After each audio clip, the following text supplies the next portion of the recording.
The Plaud.AI pen took up mercifully little space in my carry-on. It also presented an opportunity to kill two birds. I was flying across the country and knew I would be taking copious notes. If you've been in a meeting with me, you know I bring my laptop without fail. My dumb brain needs to take notes. That said, the process of typing while listening can be as distracting as it is engaging.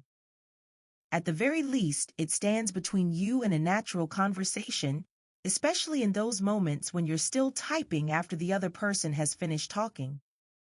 Sure, you could try to type faster or find a shorthand, but I've found that both of these methods have a tendency to render text unreadable. The next obvious step is recording, with the other person's permission, of course. Back when I was a cub reporter, standalone digital voice recorders were still a going concern. These days, I record on my laptop or place my phone down on the table between myself and the subject. These devices present their own issues, like a lack of proper microphones and the tendency to pick up typing noises when doing double duty. I find myself harboring some light nostalgia for the days of my little Olympus recorder with its built-in USB, a dongle. Plaud.AI's raison d'etre lies somewhere among the above scenarios. Earlier this year, the startup launched Plaud Note, a recording device that magnetically snaps to the back of a handset, utilizing ChatGPT to transcribe conversations. While I didn't have the opportunity to try out that earlier device, I jumped when the company told me about the upcoming NotePin.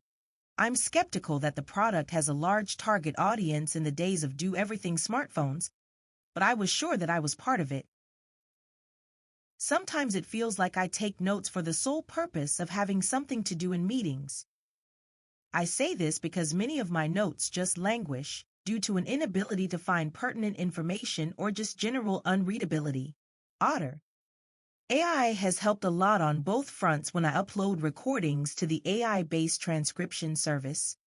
Plaud's process is similar, but more streamlined. In the case of NotePin, you wear it on your wrist or magnetically snap to your lapel, tap once to record, and tap again to stop. The recordings are saved on your phone in real time, and from there you can decide whether to upload them for transcription, depending on how robust a monthly subscription you have. The $169 device comes with 300 free monthly transcription minutes.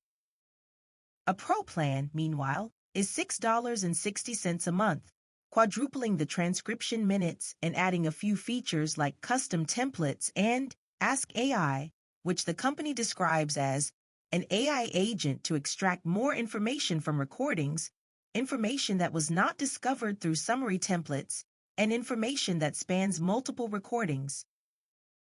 Ultimately, however, whether you opt into a Pro account comes down to how much time you spend in meetings per month.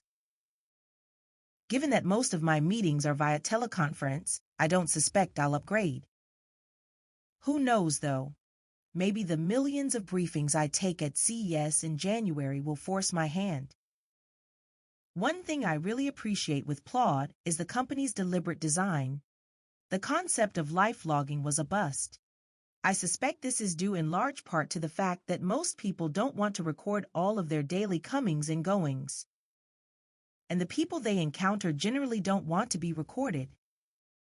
The NotePin is deliberate in the sense that you tap it to trigger it. It's an intentional action that's likely to be noticed by the person sitting across from you. When recording starts, you feel a quick haptic buzz. If that's not enough to allay your fears, you can open the Plaud app on your phone to see if it's actually recording. When you're done, another tap gives you a haptic buzz to signal that the recording has stopped. GPT does a good job with the transcriptions and summaries. There's a mind mapping tool as well, though I didn't find that to be especially engaging. Speakers are separated by voice, and the system is capable of managing multiple speakers in 59 languages. The text is clean, the interface is easy to use, and the summaries are useful. It's also dead simple to share a link to the audio with a colleague. My biggest issue presently as a longtime Otter user is the inability to tap on words in the transcription to play back the corresponding audio. I suspect it's something Plaud is planning to add, if the company hasn't already. Unlike other AI pens, Plaud's product feels like a solution to real issues. These are issues I deal with all the time as a journalist. My biggest question at the moment is whether there are enough people in the world like me to sustain Plaud's business model.